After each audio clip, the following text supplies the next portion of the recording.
सीधी सिवाय नमस्तुभ्यम दोस्तों, जैसा कि आप सब जानते हो कल है रंगभरी प्रदोष। तो दोस्तों बस आपको 5 काली मिर्च से अचूक उपाय करना है। यदि आप इस उपाय करते हो तो जो भी आपकी मनोकामना होगी ना, चाहे वो धन को लेकर हो, व्यापार को लेकर हो, नौकरी को लेकर हो, जो भी आपकी विशेष मनोकामना होगी बड़ी से बड़ी, वो आपकी मनोकामना पूर्ण हो जाएगी। साथ ही साथ आपके जीवन में अगर कोई समस्या चल रही है तो आपकी समस्या भी समाप्त हो जाएगी।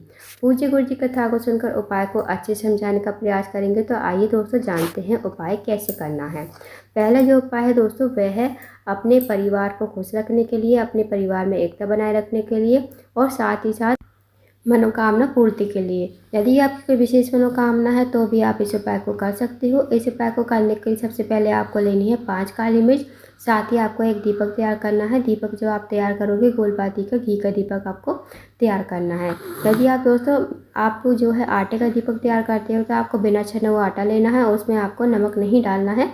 इस बात का विशेष ध्यान रखना। अब दोस्तों ये उपाय आपको शाम के समय यानी प्रदोष काल में 6 से 7 के बीच में आप इस उपाय को कर लीजिए। इस उपाय को आपको अपने घर पर ही करना है, कहीं आपको बाहर जाने की ज़रूरत नहीं है। अब आपको ये 5 काली मिर्च और एक दीपक लेकर चले जाना है अपने घर की छत पर। आपको अपने घर की छत पर जो है बीचों बीच में खड़े हो जाना है। अब जो आपके पास 5 काली मिर्च है ना, उनमें से 4 काली मिर्च आपको 4 स्थानों पर अलग अलग स्थानों पर फेंकनी है। जो आप पहली काली मिर्च फेंकोगे सबसे पहले आपको ऊपर फेंकनी है, ऊपर की तरफ। जो दूसरी काली मिर्च है वो आपको नीचे फेंकनी है। जो तीसरी काली मिर्च है वो आपको बाएं साइड फेंकनी है और जो चौथी काली मिर्च है वो आपको दाएं साइड फेंकनी है। अब जो आपके पास दीपक है ना, जैसे जहाँ पर आप खड़े हो, जिस जगह पर जहाँ खड़े थे, आपने जिस जगह खड़े होकर काली मिर्च को फेंका था ना 4 स्थानों पर, उसी जगह पर आपको दीपक को जलाना है। और जो आपके पास एक काली मिर्च बची है वो आपको काली मिर्च जो है अपने परिवार का नाम लेकर, गोत्र बोलकर और काली मिर्च को उसी जलते हुए दीपक में डाल देना है। जब दोस्तों आप दीपक जलाओगे ना तो आपको भगवान शिव का स्मरण करना है, श्री शिवाय नमस्तुभ्यम का जाप करना है और एक काली मिर्च अपने परिवार का नाम लेते हुए, गोत्र बोलते हुए इसी दीपक में आपको डाल देना है। यकीन मानिए दोस्तों, यदि आप इस उपाय को प्रदोष के दिन, प्रदोष काल के समय कर लेते हो तो आपका परिवार हमेशा खुश रहेगा, उनके जीवन में कभी कोई मुसीबत नहीं आएगी। तो इस उपाय को अवश्य कीजिएगा। अब जानते हैं दोस्तों अगले उपाय के बारे में। दोस्तों अगला जो उपाय है वो है, अगर आपके घर में लड़ाई झगड़ा होता रहता है, छोटी छोटी बातों पर झगड़ा हो जाता है, या फिर आपके परिवार में भाई भाई में नहीं बनती है, पति पत्नी में नहीं बनती है, या फिर सास बहू में झगड़े होते रहते हैं, तो इस उपाय को अवश्य कीजिए। इस उपाय को करने के लिए सबसे पहले आपको लेना है 1 लोटा जल। 1 लोटे जल में आप जो है पवित्र नदी का कोई भी जल हो, आपके पास गंगा जल हो या फिर यमुना नदी का जल हो, तो आपको 2 बूंद उसी लोटे के जल में डाल देनी है। साथ ही आपको लेना है 1 काली मिर्च और 1 चावल का दाना। अब जो आप चावल का दाना लोगे ना वो खंडित नहीं होना चाहिए, इस बात का विशेष ध्यान रखना। अब जो दोस्तों आपने चावल का दाना, काली मिर्च लिया है ना, वो आपको लोटे के जल में ही डाल देनी है और आपको चले जाना है शिव जी के मंदिर में। शिव जी के मंदिर में जाकर ये आपको 1 लोटा जल 5 स्थानों पर समर्पित करना है। सबसे पहले आपको समर्पित करना है गणेश जी के स्थान पर। अब दोस्तों आप सबको पता होगा कि शिव जी का पूरा परिवार जो है जलाधारी पर ही विराजमान है। तो गणेश जी का जो स्थान होता है वो जलाधारी के राइट साइड पर होता है। तो वहाँ पर आपको थोड़ा सा जल श्री शिवाय नमस्तुभ्यम कहते समर्पित कर देना है। अब दूसरा जो स्थान है वो है भगवान कार्तिकेय। भगवान कार्तिकेय का स्थान जो होता है जलाधारी के लेफ्ट साइड पर होता है। तो वहाँ पर आपको थोड़ा सा जल समर्पित कर देना है श्री शिवाय नमस्तुभ्यम कहते हुए।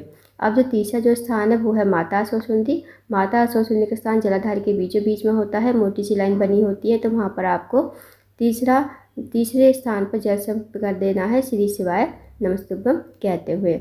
अब जो चौथा स्थान है वो है पार्वती जी का हस्तकमल। दोस्तों जहाँ शिवलिंग विराजमान होता है नीचे आप देखना गोल गोल कटी भाग होता है, तो वही पार्वती जी का हस्तकमल होता है। तो वहाँ पर आपको थोड़ा सा जल समर्पित कर देना है श्री शिवाय नमस्तुभ्यम कहते हुए। जितना भी जल आपके पास बचेगा ना वो आपको अपने परिवार का नाम लेते हुए, जो आपके परिवार में लड़ाई झगड़ा करता है उसका नाम बोलोगे, गोत्र बोलोगे और इस जल को श्री शिवाय नमस्तुभ्यम कहते हुए शिवलिंग के ऊपर समर्पित कर देना। थोड़ा सा जल आपको लोटे में ही झेल लेना है, जो जलाधारी से नीचे बहकर आएगा थोड़ा सा जल आपको लोटे में ले लेना है और आपको वहाँ से चले आना है अपने घर पर। अब इस जल को आपको अपने घर के हर एक कोने में कुंदकेश्वर महादेव का नाम लेते हुए आपको हर घर के एक एक कोने में छिड़कना है। यदि दोस्तों आप इस उपाय को प्रदोष के दिन कर लेते हो तो आपके घर में कभी लड़ाई झगड़ा नहीं होगा, आपके घर में सुख शांति समृद्धि बनी रहेगी। तो इस उपाय को अवश्य कीजिएगा प्रदोष के दिन। आप जानते हैं अगले उपाय के बारे में। दोस्तों अगला जो उपाय है वो है रोग मुक्ति के लिए। यदि आपके घर में कोई व्यक्ति काफ़ी दिनों से बीमार है, उसकी जो बीमारी है दूर होने का नाम ले रही है, तो इस उपाय को अवश्य कीजिए। साथ ही अगर आपकी कोई इच्छा है, कोई विश है जो काफ़ी दिनों से अधूरी पड़ी है, तो भी आप इस उपाय को कर सकते हो। इस उपाय को करने के लिए सबसे पहले आपको लेने हैं 7 चावल के दाने। अब जो आप 7 चावल के दाने लोगे ना, वो खंडित नहीं होने चाहिए, इस बात का ध्यान रखना। साथ ही आपको लेना है थोड़ा सा लाल चंदन।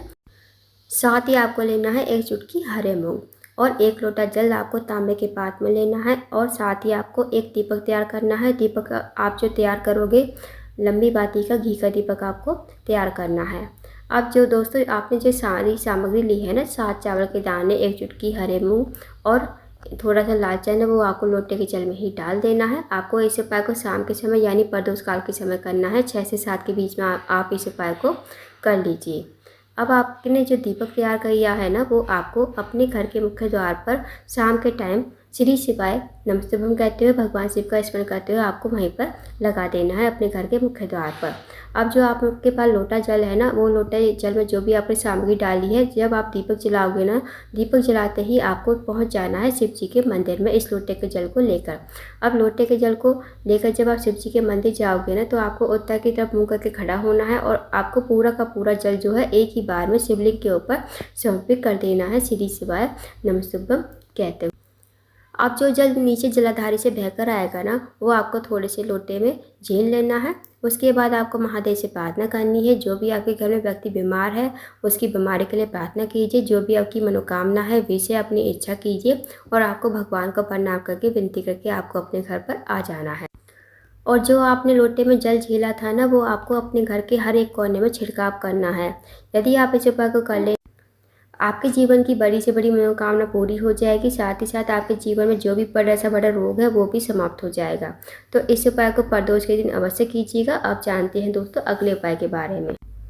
दोस्तों अगर आपके घर में कोई व्यक्ति आपकी इज्जत नहीं करता है, आपसे चिड़चिड़ करता है, मतलब आप पर गुस्सा करता है, आपकी बातें नहीं सुनता है, चाहे वो आपका हस्बैंड हो, आपका बच्चा हो, कोई भी हो, तो आप इस उपाय को प्रदोष के दिन प्रदोष काल में अवश्य कीजिए।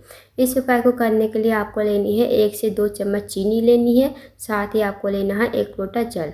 अब आपको चले जाना है शिव जी के मंदिर में। शिव जी के मंदिर में जाकर सबसे पहले आपके पास जो चीनी है ना, वो आपको 5 बार समर्पित करनी है श्री शिवाय नमस्तुभ्यम कहते हुए शिवलिंग के ऊपर।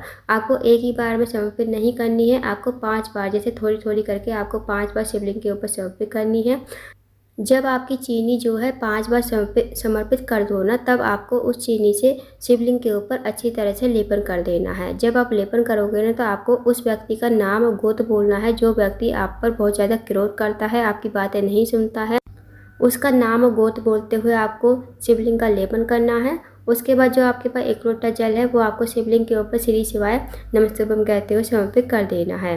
दोस्तों इस उपाय को आपको प्रदोष काल के समय ही करना है, शाम के समय। इस उपाय को करके देखिए, जो भी आपकी इज्जत नहीं करता है, आपको सम्मान नहीं देता है, वो सम्मान देने लगेगा और आपकी इज्जत भी करने लगेगा, चाहे वो आपका हस्बैंड हो, चाहे आपका बच्चा हो। तो इस उपाय को अवश्य कीजिएगा, बहुत ही अचूक एवं विशेष उपाय है। तो दोस्तों ये थे कुछ विशेष उपाय जो आपको प्रदोष के दिन अवश्य ही करने हैं। इन उपाय को अवश्य कीजिएगा। अगर आपको जानकारी पसंद आई हो, वीडियो को लाइक करना, शेयर करना, चैनल को जरूर सब्सक्राइब करना, कमेंट बॉक्स में श्री शिवाय नमस्तुभ्यम हर हर महादेव जरूर लिखना।